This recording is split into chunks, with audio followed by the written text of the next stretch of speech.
Good afternoon, everybody.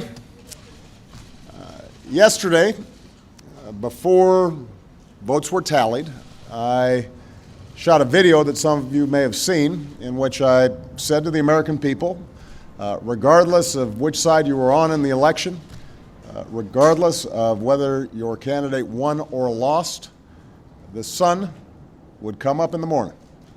And that is one bit of prognosticating that actually came true.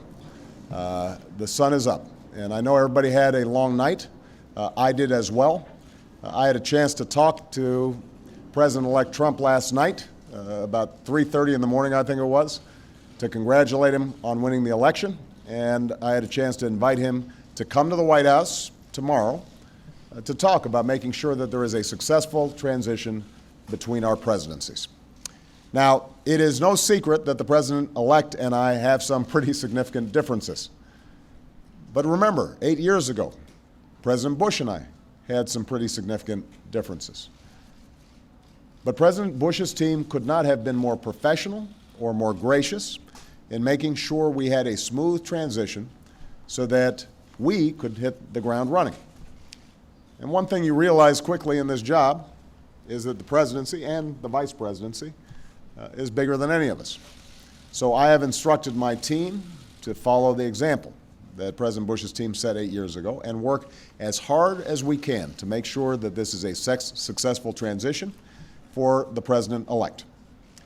Because we are now all rooting for his success in uniting and leading the country. The peaceful transition of power is one of the hallmarks of our democracy. And over the next few months, we are going to show that to the world. I also had a chance last night to speak with Secretary Clinton, and I just had a chance to hear her remarks. I could not be prouder of her. She has lived an extraordinary life of public service. She was a great First Lady. She was an outstanding senator for the state of New York, and she could not have been a better Secretary of State. I'm proud of her. A lot of Americans look up to her. Her candidacy and nomination was historic and sends a message to our daughters all across the country that they can achieve at the highest levels of politics. And I'm absolutely confident that she and President Clinton will continue to do great work for people here in the United States and all around the world. Now, everybody is sad when their side loses an election. But the day after, we have to remember that we're actually all on one team. This is an intramural scrimmage.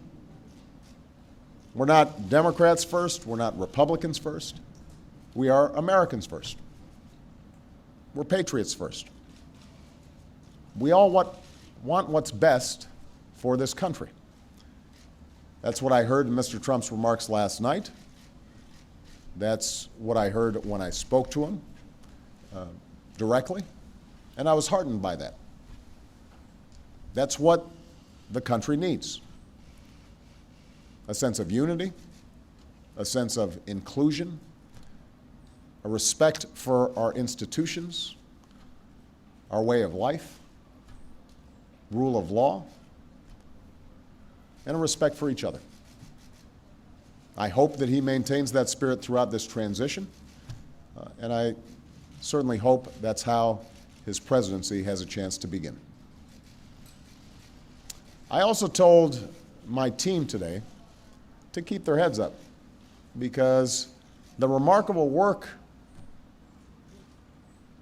that they have done day in, day out, often without a lot of fanfare, often with a lot of attention, work in agencies, work in obscure areas of policy that make government run better and make it more responsive and make it more efficient and make it more service-friendly so that it's actually helping more people. That remarkable work has left the next president with a stronger, better country than the one that existed 8 years ago. So win or lose in this election, that was always our mission. That was our mission from day one. And everyone on my team should be extraordinarily proud of everything that they have done. And so should all the Americans that I've had a chance to meet all across this country, who do the hard work of building on that progress every single day. Teachers in schools, doctors in an ER clinic, small businesses putting their all into starting something up, making sure they're treating their employees well. All the important work that's done by moms and dads and families and congregations in every state. The work of perfecting this union. So this was a long and hard-fought campaign. A lot of our fellow Americans are exultant today. A lot of Americans are less so.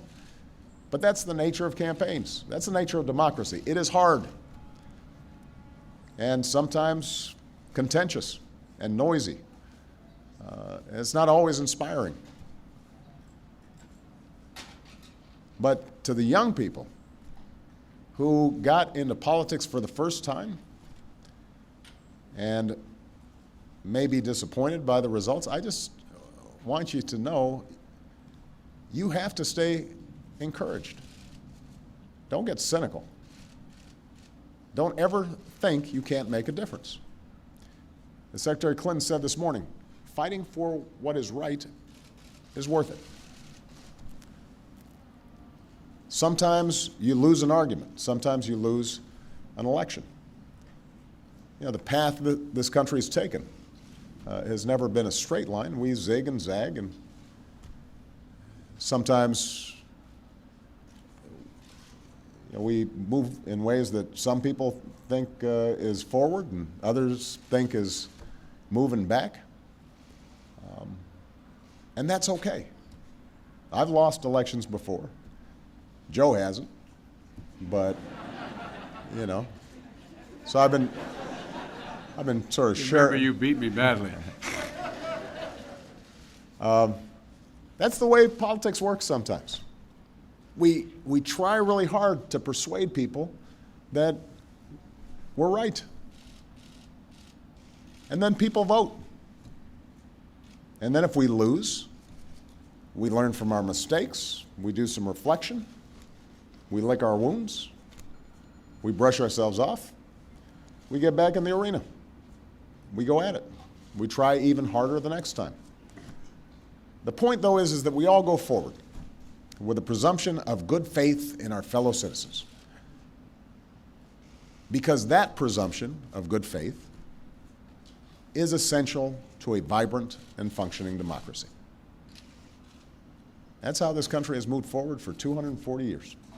That's how we've pushed boundaries and promoted freedom around the world. That's how we've expanded the rights of our founding to reach all of our citizens. It's how we have come this far. And that's why I'm confident that this incredible journey that we're on as Americans will go on. And I'm looking forward to doing everything that I can to make sure that the next president is successful in that. I've said before, I think of this job as being a relay runner. You take the baton, you run your best race, and hopefully by the time you hand it off,